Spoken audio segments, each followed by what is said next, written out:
গিন্নি, আরে ও গিন্নি, কোথায় গেলে? এই যে আমি এখানে বাপু, বাড়ি ছেড়ে আর যাবো কোথায়? বলি সকাল হয়েছে যে, সে খবর কি আছে? আমাকে তো কাজে যেতে হবে, না হলে রাতে যে খাবার জুটবে না সেই খেয়াল কি আছে? যাও তো গিন্নি যাও, আমাকে দুমুঠো খাবার দাও, খেয়ে আবার আমায় কাজে যেতে হবে যে। হাত মুখ ধুয়ে ঘরে যাও, আমি পান্তা ভাত আর লঙ্কা রেখে দিয়েছি, তো পেঁয়াজ দিয়ে খেয়ে যাও। বাবা কোথায়?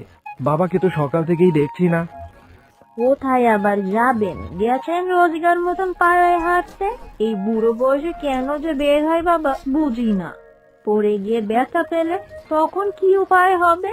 কম তো মানা করি না, না শুনলে কি করব? আর বিজয় কোথায়? ওকেও তো দেখতে পাচ্ছি না। সে মহারাজাও দাদুর সাথে বেরিয়েছেন ওই পাড়ায় ঘুরতে। ও আচ্ছা আচ্ছা, তাহলে তো বেশ ভালো হয়েছে। বাবা বুড়ো মানুষ, মায়ার সাথে থাকলে আর চিন্তা হবে না। সে না হয় চিন্তা হলো না, কিন্তু স্কুলে যেতে যে প্রতিদিন দেরি হয়ে যায়। আচ্ছা, আমি মাকে এবার বলে দেব যেন এবার থেকে তাড়াতাড়ি ফিরে আসে, কেমন? আচ্ছা, এখন খেয়ে দে কাজে যাও দেখি, আমার আবার অনেক কাজ পড়ে আছে, কাজগুলো সারতে হবে যে। আচ্ছা আচ্ছা, আমি হাত মুখ ধুয়ে আসি, তুমি ভাত দাও। আচ্ছা ঠিক আছে, তাড়াতাড়ি এসো।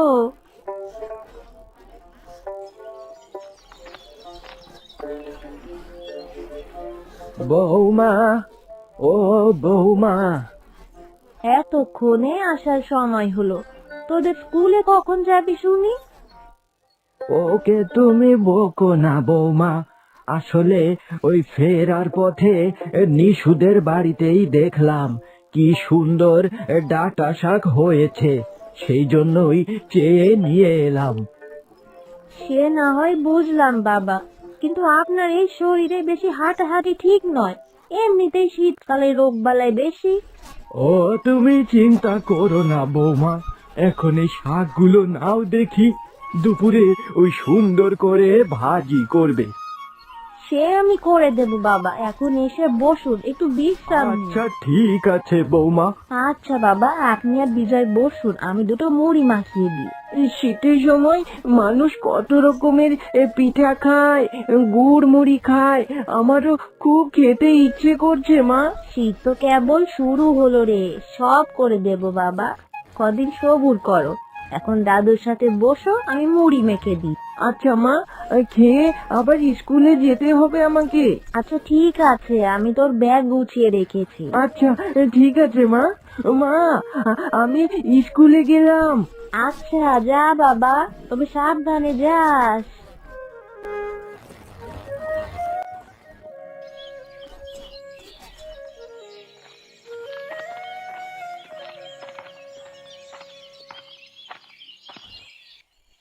মা, ও মা, কোথায় গেলে মা?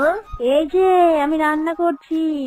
বাবা তোর স্কুল শেষ? হ্যাঁ মা, স্কুল ছুটি হয়ে গিয়েছে, এই মাত্রই এলাম আমি। এখন ব্যাগটা রেখে হাত মুখ ধুয়ে আয় দেখি দাদু ভাই, আয় আমার কাছে বস। আচ্ছা দাদু, তুমি সারাদিন বসে থাকো, তোমার কি একটুও খারাপ লাগে না? খারাপ লেগে আর কি হবে দাদু ভাই, তোদের মতন বয়সে আমিও খুব দুরন্ত ছিলাম রে, বয়সের ভারে আজ না হয় নুয়ে পড়ে। বাবা, ও হ্যাঁ বাবা, ও বল কি হয়েছে তোর? আমাকে একটু ধরো তো, আমার মাথাটা কেমন যেন ঘুরছে। সে কি বাবা, তোর শরীর খারাপ লাগছে নাকি? কি হয়েছে আমায় বল তো দেখি। আসার পথে ওই শিবুদের বাড়ির ওখান থেকে মাথাটা কেমন যেন ঘুরছে। এখানে একটু বস তো বাবা, ওই সকাল থেকে না খেয়ে কাজে গেলে তো শরীর খারাপ করবেই। আমি বরং ওই বৌমাকে ডাকি। আচ্ছা ডাকো। ও বৌমা, ও বৌমা, একবার এদিকে আসো তো দেখি। আসছি বাবা। কি হয়েছে বাবা, এভাবে ডাকছেন কেন? দেখো তো বৌমা, ওই নগেনের শরীরটা খুব খারাপ লাগছে, ধরো তো দেখি, ওকে ঘরে নিয়ে যাই। ভালো মানুষটার আবার কি হয়েছে? আর বলো না পারুল, আমার মাথাটা কেমন যেন ঘুরছে। আচ্ছা ঘরে চলো তো দেখি। আপনি বিশ্রাম নেন, আমরা আছি এখানে। বিজয়ের বাবাকে বাজারে পাঠাচ্ছি, বাজার থেকে ডাক্তার নিয়ে আসবে এক্ষুনি। কিছু খাবেন? কি খাবেন বলুন, আমরা বানিয়ে দিচ্ছি। এখন একটু ভালো লাগছে পারুল। না পারুল, বাবা, তোমাদের এত ব্যস্ত হতে হবে না, আমি ঠিক আছি। হ্যাঁ বাবা, ও বৌমা তো ঠিকই বলেছে। কি খাবি তুই বল, বৌমা রান্না করে দিবে। তা বললে কি হয়? কিছু খেতে মন চাইলে বলুন, আমি তো আছি আপনার সেবার জন্য। আচ্ছা বাবা, তুই এখন একটু বিশ্রাম নে, ঘুমা। আচ্ছা বাবা, পারুল, তোমরা তো ব্যস্ত হইও না তো, আমি একটু বিশ্রাম নিলেই সব ঠিক হয়ে যাবে। বিশ্রাম নিলেই শরীরের দুর্বলতা অনেকটাই কমে যাবে। আমি বরং তোর জন্য বাজার থেকে কিছু ঔষধ নিয়ে আসি। বাবা আপনি কথা না বাড়িয়ে বাজারে যান আর ডাক্তারের কাছ থেকে ওষুধ নিয়ে আসেন। চলেন বাবা। আচ্ছা ঠিক আছে বৌমা, আমি এই যাব আর এই আসব। বাড়ির বয়স্ক মানুষ হচ্ছে বাড়ির বট বৃক্ষ, তাদের কিছু একটু হলেই বোঝা যায় আমরা কত অসহায়। একদম ঠিক বলেছ বৌমা।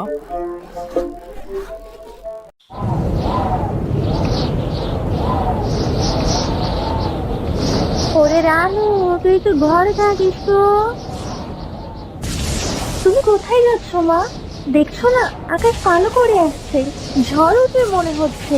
হ্যাঁ, কাল বৈশাখীর ঝড়, অবস্থা ভালো নয় রে। আকাশ যেন ভেঙে পড়বে মনে হচ্ছে। জানলা দরজা সব ভালো করে বন্ধ করে বস, ঘরে তো আলা উড়িয়ে নিয়ে না যায়। এর মধ্যে তুমি যেও না মা, আমার কিন্তু খুব ভয় করছে। যেতে তো আমাকে হবেই, তোর বাবাও তো বাইরে, শীতে রাত হবে। রানী ছাগলটাকে তো মাঠ থেকে ফিরিয়ে আনতে হবে। ওইটা ঝড় উঠে গিয়েছে, তুমি যেও না মা। না, এখনো ঝড় ওঠেনি, তুই ঘরে যা, আমি এক্ষুনি ফিরে আসবো রানীকে নিয়ে। তাড়াতাড়ি এসো কিন্তু মা, চারিদিকে অন্ধকার হয়ে আসছে।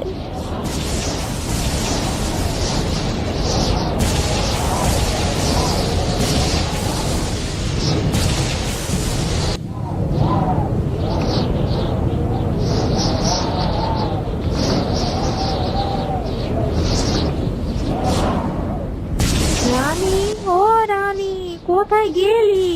কোথায় গেলি রে রানী? আয়, চলে আয়। বলছি রানী, ছেলেটা বাড়িতে একা, কিছু অনিষ্ট না হয় যেন। হে আল্লাহ, মাকে তাড়াতাড়ি বাড়ি ফিরিয়ে দাও, আমার কিন্তু খুব ভয় করছে। রানী, এ রানী, কোথায় যে গেল ছাগলটা? আজ মাঠে না বাঁধলেই ভালো হতো, হঠাৎ করে আকাশটা কালো হয়ে গেল। মাগো, কোথায় গেলে? মাগো, মা, আমার খুব ভয় লাগছে মা। এই দেখ রানু, আমরা এসে গিয়েছি, কোনো ভয় নেই। ওমা, তুমি এসেছো? আর একটু দেরি করলে কিন্তু আমি ভয়ে মরে যেতাম। দূর বোকা, ভয় কি, আমি তো আছি। বৈশাখ মাসে এমন ঝড় বৃষ্টি হবে। মা, তুমি তাড়াতাড়ি ঘরে এসো। আসছি রে মা, আসছি, হাত পা ধুয়ে আসছি। ছাগলটাকে ঘরে ভালো করে রেখে আসি আগে। আমিও আসবো মা। আয়, হাওয়া তো মনে হচ্ছে মেঘটা উড়ে যাচ্ছে, বৃষ্টি বেশি হবে এদিকে। বাবা কখন আসবে মা? জানি না রে, বলে তো গিয়েছিল দেরি হবে। এখন এই ঝড় বৃষ্টির মধ্যে পড়লে রাতে ফিরতে পারবে কিনা কে জানে। ও মা, বৃষ্টি শুরু হয়েছে তো, চলো চলো ঘরে চলো, বৃষ্টিতে ভিজলে আবার জ্বর হবে। হ্যাঁ মা, চল চল। তুমি এই ঝড়ের মধ্যে বাইরে গেলে মা, তোমার ভয় করছিল না? তা একটু করছিল, তবে রানীকে তো খুঁজে আনতেই হতো। ওর কিছু হলে কি হতো বলতো? ঝড়টা না হয় শুধু বৃষ্টি হলে ভালো হতো মা। ঠিক বলেছিস, তবে ঝড় না হলে এই দুটো কি পেয়েছিস? ও মা, কাঁচা আম?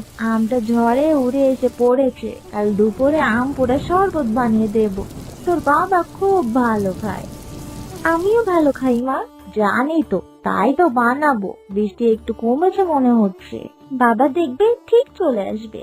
আল্লাহকে তো ডেকেই যাচ্ছি, তাড়াতাড়ি মানুষটা ঘরে ফিরে আসুক। আমার খিদে পেয়েছে মা, দাঁড়া মুড়ি দিচ্ছি। রাতের জন্য খিচুড়ি বসিয়ে দিচ্ছি, 3জন মিলে বেশ খাওয়া যাবে। কি মজা, খিচুড়ি খাবো। দেখবে বাবা ঠিক তাড়াতাড়ি এসে যাবে মা। তাই যেন হয় রে মা।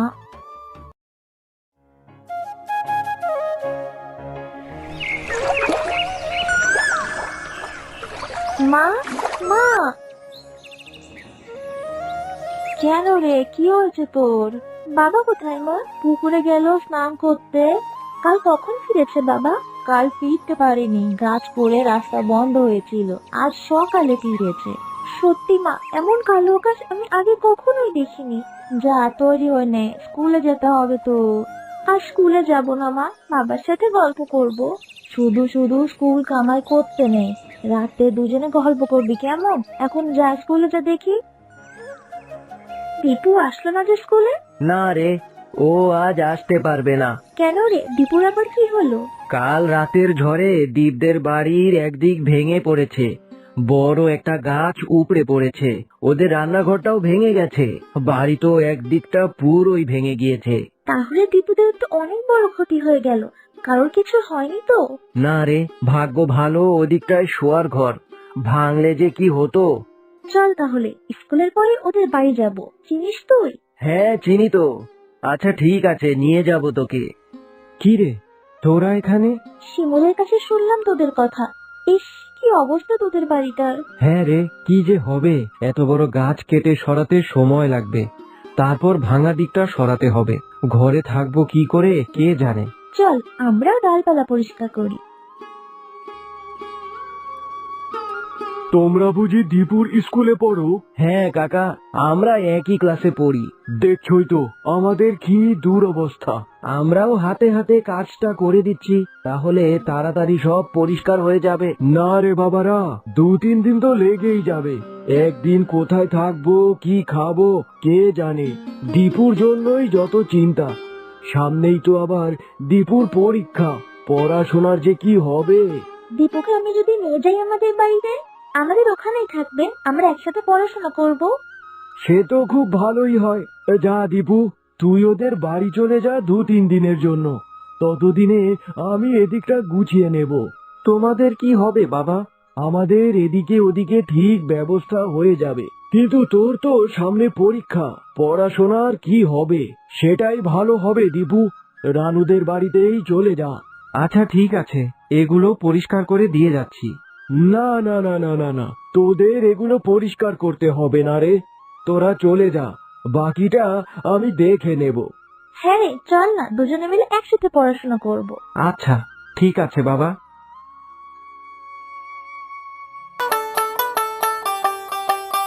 কি রে রানু, এত দেরি করলি কেন? আমার তো খুব চিন্তা হচ্ছিল। এই দেখো মা, ওর নাম দীপু, আমাদের ক্লাসে পড়ে। এসো দীপু, ঘরে এসে বসো। আমাকে একটু পানি দেবেন কাকিমা? ঘরে এসে বসো, আমি পানি দিচ্ছি। জানো মা, কাল ঝড়ে দীপুদের বাড়ি ভেঙে পড়েছে। হায় হায়, কি সর্বনাশ, কারো কিছু হয়নি তো? না কাকিমা, আমরা কেউই ওদিকে ছিলাম না, রান্নাঘরটা একেবারে ভেঙে গিয়েছে। তাই দীপুকে আমার সাথে নিয়ে এসেছি, কয়েকদিন এখানেই থাকবে। খুব ভালো করেছিস, আয় দুজনে ঘরে এসে বস, আমি জল খাবার দিচ্ছি। কিন্তু মা বাবার জন্য খুব চিন্তা হচ্ছে, কত বড় একটা গাছ কেটে সরাতে যে অনেক সময় লাগবে। কে জানি বাবা মা যে কোথায় থাকবে, কি খাবে কে জানে। তাও ঠিক, তোমাদের আশেপাশের বাড়ির লোকেরা কেউ সাহায্য করবে না? তুমি কোনো চিন্তা করো না, তোমার যতদিন ইচ্ছা এখানে থাকো, সামনে তো তোমাদের পরীক্ষা, সেজন্যই তোকে আরো নিয়ে এলাম। খুব ভালো করেছিস রে দীপু, তোমার এখানে কোনো অসুবিধা হবে না। ইস, কি গরম বাইরে, একটু জল দাও তো গিন্নি। এখানে এসে বসো তো, আমি এক্ষুনি জল এনে দিচ্ছি। ও কে রে রানুমা, তোর বন্ধু বুঝি? হ্যাঁ বাবা, ও দীপু, আমরা এক ক্লাসে পড়ি। ওর কথাই তো বলছি, সর্বনাশ হয়ে গেছে গো। ওদের কি হয়েছে সেটা তো বলবি। কাল রাতের ঝড়ে একটা বড় গাছ ওদের বাড়ির ওপরে পড়েছে। তারপর? গাছটা রান্নাঘরের দিকে পড়েছিল বলে কারোর কোনো ক্ষয়ক্ষতি হয়নি, তবে বাড়ির অর্ধেকটাই ভেঙে পড়েছে। দীপুর বাবা মা গাছটা কেটে সরানোর চেষ্টা করছে। সামনে তো আমাদের পরীক্ষা বাবা, তাই ওকে নিয়ে এসেছি। আমাদের বাড়িতে সারাদিন থাকবে, না হলে পড়বে কোথায়? খুব ভালো করেছিস রে রানু।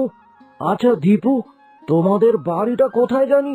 বড় মাঠের পিছনে যে রাস্তাটা গিয়েছে তার একদম শেষের বাড়িটা। ওটা তো অসীম সাহার বাড়ি। হ্যাঁ, আমার বাবার নামই তো অসীম। ও, তুমি অসীমের ছেলে? হ্যাঁ। বাবা তুমি চেনো ওদের? আরে চিনি মানে, অসীম যে আমার ছেলেবেলার বন্ধু। তার মানে তোমরাও বন্ধু আমাদের মতো?